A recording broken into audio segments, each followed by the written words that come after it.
Good day everyone, we are the Perficients, and today I introduce to you our team. The Hustlers, Darin Gil Balbero and Kurt Sagat. The Hipsters, Tanya Bioserrano and Archie Gonzalez. And the Hackers, Tom Clyde Dogiles, John Moreno, and Kyle Andre Gavino. And before we start, may we have first a lesson recap about what we tackled last time.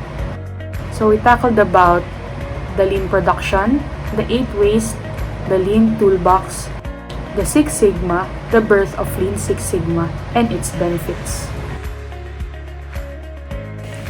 Pareto's Principle Historical Notes. The origin of the Pareto's Principle ay nagmula kay Wilfredo Pareto, an Italian economist. In 1906, sabi rin ni Pareto na 20% of the population in Italy own 80% of the property. He proposed that this ratio could be found many places in the physical world and curious it might indicate a natural law. Hindi lang sa Italy, may mga bansa rin na mayroong 80-20. Furthermore, the Pareto Principle, now mostly called as the 80-20 rule. This rule does not imply on land ownership only. Makikita talaga ito sa maraming aspeto ng lipunan, negosyo, and life in general.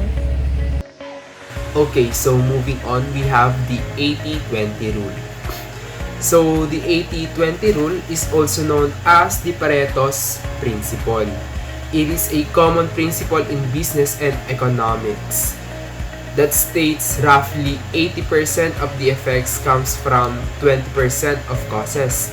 So, this principle, sinabi na rin ito kanina, is named after the Italian economist Vilfredo Pareto, who observed in the early 20th century that 80% of Italy's land was owned by 20% of the population. So in essence of 80-20 rule, it suggests that in many situations, a small percentage of inputs or efforts leads to large percentage of outputs or results. So the 80-20 rule is everywhere. So in business, 20% of the workers produce 80% of the result. 20% of the customer create 80% of the revenue. 20% of the product accounts for 80% of the sales. Next, in life in general, 20% of an average person's activity is the reason for 80% of his progress. 80% of happiness brought about by friendship is actually comes from 20% of your friends only. Pareto's Principle Analogy. Sinasabi dito ng 20% ng input ay nagpuproduce ng 80% na output. At yung 20% na input na yun ay tinatawag na vital few. How about the other 80%? Vice versa, yung 80% na input naman ay tinatawag na trivial many at nagpuproduce din ito ng 20% na input. What does Pareto's Principle wants to indicate? It indicates that most things in life are not equally distributed, leading to the facts that the 80-20 rule implies that in any given situation, 80% of the effects is produced by 20% of the causes. Sinasabi ng 80-20 rule na sa kahit anong sitwasyon, ang 80% ng outcomes or effects ay nanggagaling sa 20% ng causes. Ang 80-20 rule ay pinaprioritize ang 20% ng causes na magpuproduce ng best outcomes at maximum value. Is it always 80-20? No, it could actually be 85-15, 90-10, 93-7, etc. It could also a bit smaller like 70-30, 74-26, and many more. Is it always 100% when added? No, it could also be 85-20, 74-10, 91-32, and many more. Why is it being called the 80-20 rule? The 80-20 thing in relation to its nowadays application should not be treated as exact entities but rather a symbolic number. No matter what the ratios are, the bottom line is it leads us to the certainty that the minority of the causes produces majority effects. Ibig sabihin lang nun ay konti lang sa mga outcome o results ay nagre-resulta sa maraming epekto. Vice versa, the majority of the causes produces the minority of effects. This teaches us to focus more on the important aspects of life, like the vital few, as do more by doing less. Pareto's principles in businesses. To increase revenue, you could try to increase sales. The more you sell, the more profits you should make. Negotiate better deals with your supplier. So, mag-negotiate ka ng better deals para mas ikaw na may advantage. Or, pares kayong nakaka-mutual advantage. Cut excess overheads. Companies often research staff to do so. So, magbabawas ka ng mga empleyado pag sobra na ng mga employee mo. Increase prices if you can sell the same amount of goods at higher prices. You can make more profits. So, nung product mo mabili, pwede mo siyang ibenta na mas higher prices. At ganoong paraan, mas marami na magiging profits mo. In short, eliminate waste and improve the process, which is Lean Six Sigma. The question is, can a company do all these things simultaneously? The answer is no. Kasi hindi lahat yan sabay-sabay may improve. That's why papasok dito ang Pareto's Principle, where binibigyan natin ng importansya ng mga bagay na necessary sa kumpanya. How can Pareto's Principle be applied in businesses? Pareto's Principle or the 80-20 rule can be applied in a various ways in a business to improve efficiency and decision making. In businesses, you generally don't have the resources, time and energy, and management and focus to do everything at once. So, hindi dapat sa business lahat nagpo-focus ka sa everything. Di mo kayang magawa lahat. Mas maganda kung magpo-focus ka lang sa maliit na bagay at mag-excel ka dun. Pwede rin sa customer focus. Identify the top 20% of your customers that produces 80% of your revenue. Tailor your marketing, services, and products to cater to their needs. So, pwede ka mag-focus sa 20% of your customers that produces 80% of your revenue. At bigay mo ang mga gusto nila para mag-stay sila sa company natin. Secondly, the Pareto's Principles teaches us that not everything is equally important. So, through 80-20 principle or Pareto's Principle, tinuturo dito na hindi lahat ng bagay ay equally mahalaga. So, dito pumapasok ng product prioritization. Concentrate on the vital few products or services that bring in the majority of your profits and consider phasing out the less productive offerings. So, magpo-focus lang tayo dun sa mga product na mas bumibenta kaysa dun sa hindi. Not using 80-20 wisely may cause the business to prioritize the least important, which is definitely do not constitute to the leap forward.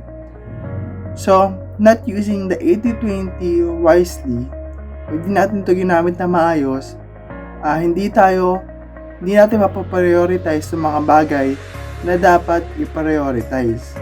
So, masasayang lang nung energy natin na gumawa ng bagay dun sa hindi naman importante.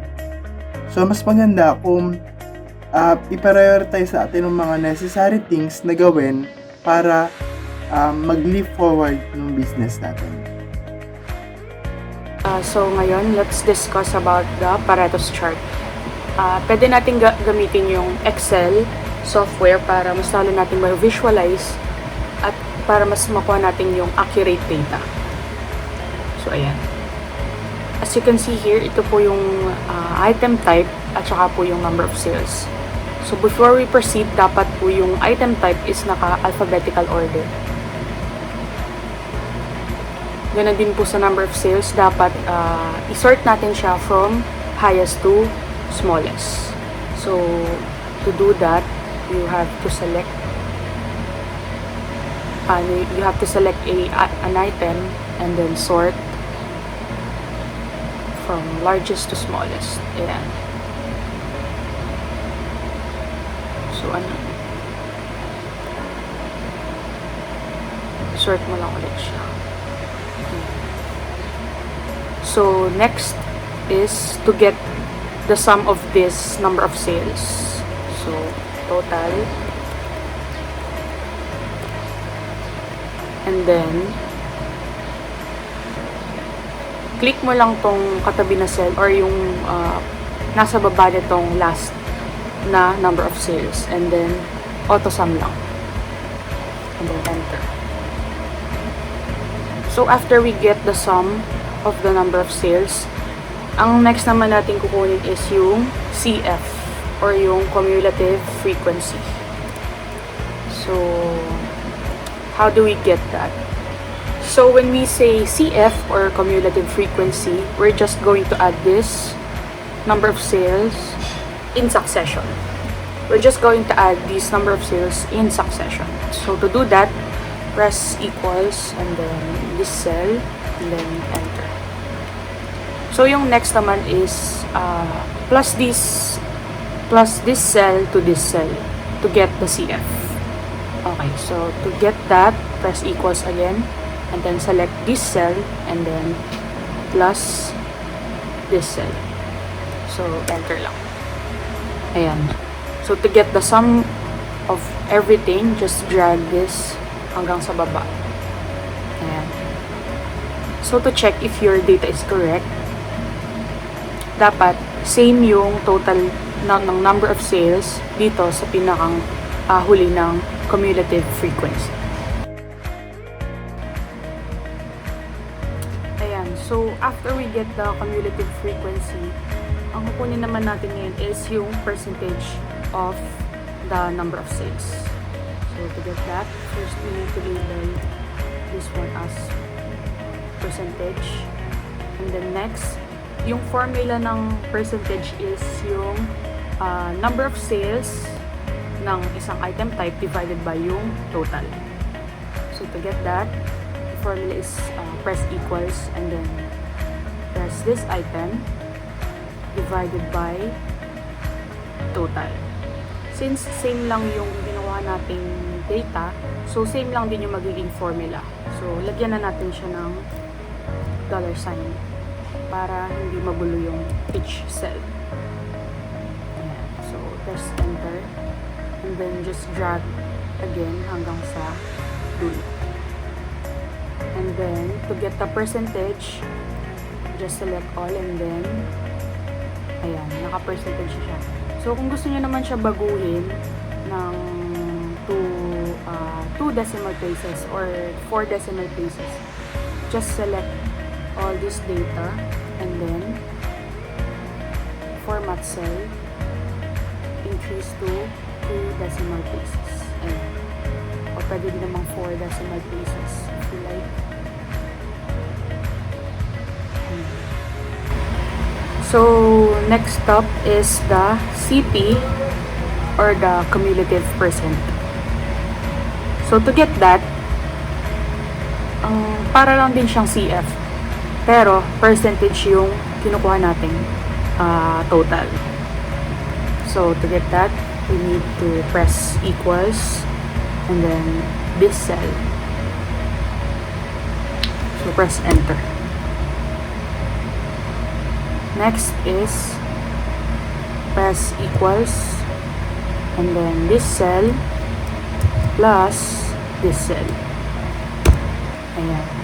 So, just drag hanggang sa baba to get all the CP. After getting all those datas, the CP, CF, percentage and CP, we now need to get the chart. So just select item type and number of sales, and only the CP.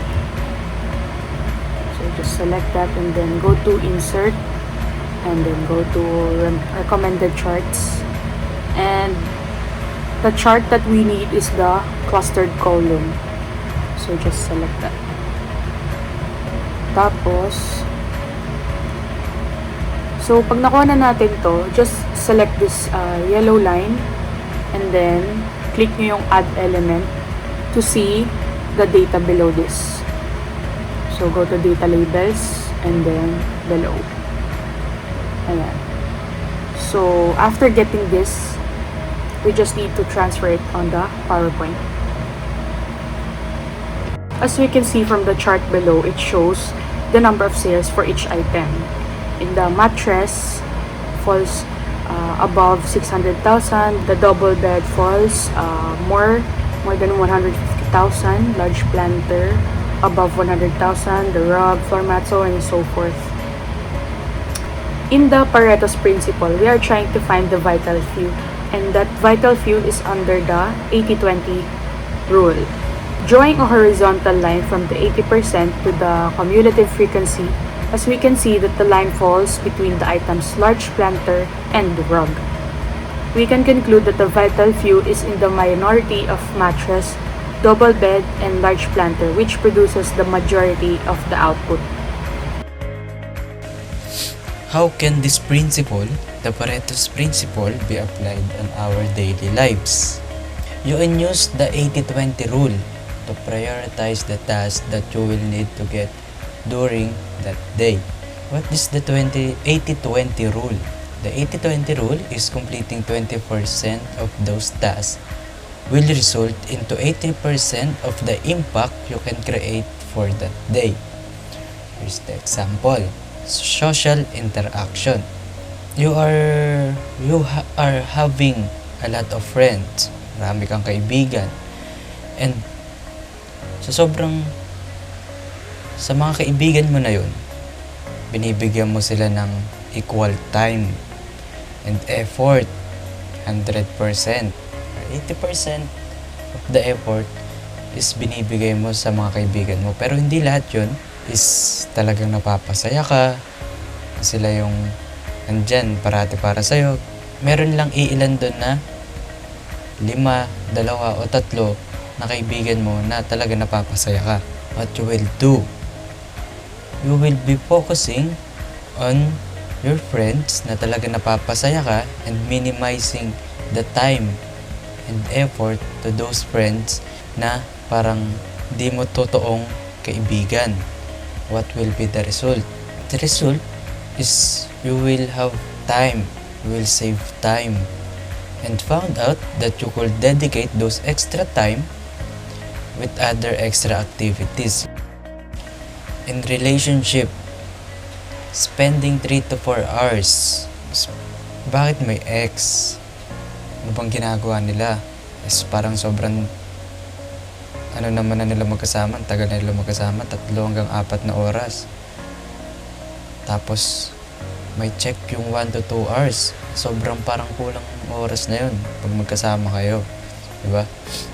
Kasi yung 3 to 4 hours, ano ba ginawa nila nun 4 na oras na magkasama sila? Naglaro lang sila, nanood ng TV, Facebook, nag-scroll sa TikTok. They not spend their time wisely. Hindi lang sila nag-uusap. So 1 to 2 hours, bakit ang saya nila? Kasi they spend their time wisely and make sure na yung isa ng 2 oras nila magkasama is only dedicated on showing how they love each other. And this is how Pareto's principle could benefit on our daily lives. Day-to-day usual activity, 12 hours, watching TV, playing games, social media, vices, bad habits. Siyempre, sa mga ganitong gawain, kailangan natin ng time management.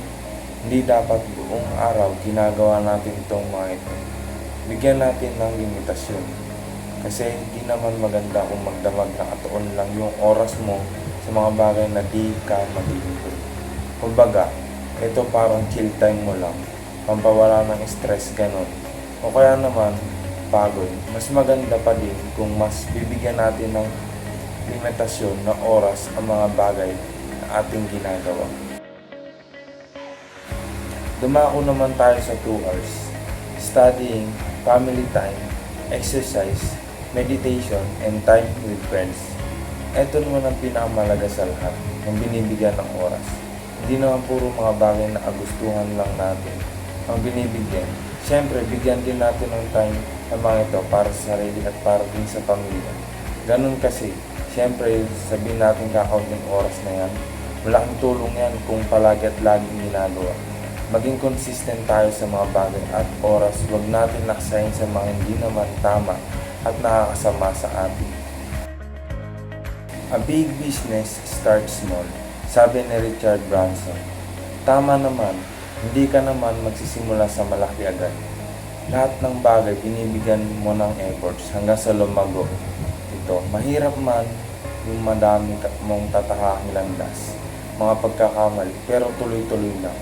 Hanapan mo lagi na solusyon kung di umubra ang ganito o kaya pumalpak.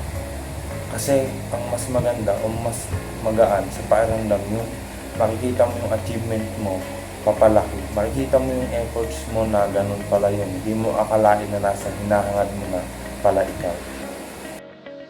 To sum up everything, Pareto's principle or the 80-20 rule is important because it shows that a small part of our efforts often leads to most of the results. In business, it helps identify the most important customers, products, or tasks to focus on which can boost success. In daily life, it reminds us to concentrate on things that matter the most so we can make the best use of our time and energy. It's like working smarter, not harder, and it can help us achieve more with less work.